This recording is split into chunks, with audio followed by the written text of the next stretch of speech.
നമസ്കാരം. കോഴിക്കോട് ഈങ്ങാപ്പുഴ ഷിബില കൊലക്കേസിലെ പ്രതിയായ ഭർത്താവ് യാസിർ കടയിലെത്തി കത്തി വാങ്ങുന്നതിന്റെ CCTV ദൃശ്യം പുറത്ത്. കൊല നടന്ന ഈ മാസം 18-ന് കൈതപ്പൊയിലിലെ KK മിനി സൂപ്പർ മാർക്കറ്റിലെത്തി ഇയാൾ കത്തി വാങ്ങുന്നതായാണ് ദൃശ്യങ്ങളുള്ളത്. കേസിൽ ഇത് നിർണായക തെളിവാകും. കൊലപാതക ശേഷം പിടിയിലാകുമ്പോൾ യാസിറിന്റെ കാറിൽ നിന്ന് 2 കത്തികൾ പോലീസ് കണ്ടെത്തിയിരിക്കുന്നു. അതേസമയം സൂപ്പർ മാർക്കറ്റിൽ ചൊവ്വാഴ്ച പ്രതിയെ എത്തിച്ച് പോലീസ് തെളിവെടുപ്പ് നടത്തി. യാസിറാണ് കത്തി വാങ്ങിയതെന്ന് കടയുടമ സ്ഥിരീകരിച്ചിട്ടുണ്ട്.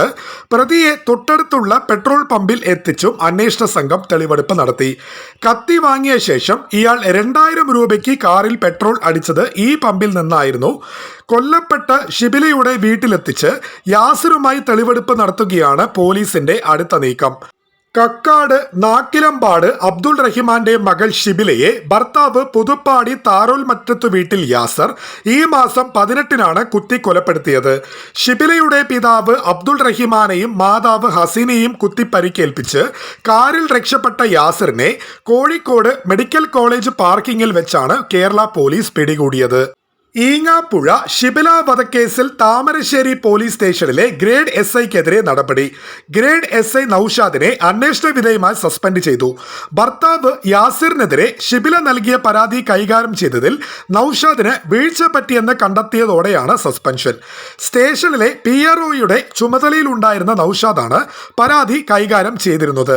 റൂറൽ SP ആണ് ഉദ്യോഗസ്ഥരെതിരെ നടപടി സ്വീകരിച്ചത്. താമരശ്ശേരി പോലീസ് സ്റ്റേഷനിൽ നേരിട്ടെത്തിയായിരുന്നു നടപടി. യാസിറിനെതിരെ പരാതി നൽകിയിട്ടും പോലീസ് വിഷയത്തെ ഗൗരവത്തിലെടുത്തില്ലെന്ന് കുടുംബം ആരോപിച്ചിരുന്നു. വീഴ്ചയുണ്ടായ പോലീസുകാർക്കെതിരെ നടപടി സ്വീകരിക്കണമെന്നും കുടുംബം നേരത്തെ ആവശ്യപ്പെട്ടിരുന്നു. ഇതിന് പിന്നാലെയാണ് ഉദ്യോഗസ്ഥനെതിരെ നടപടി സ്വീകരിച്ചിരിക്കുന്നത്.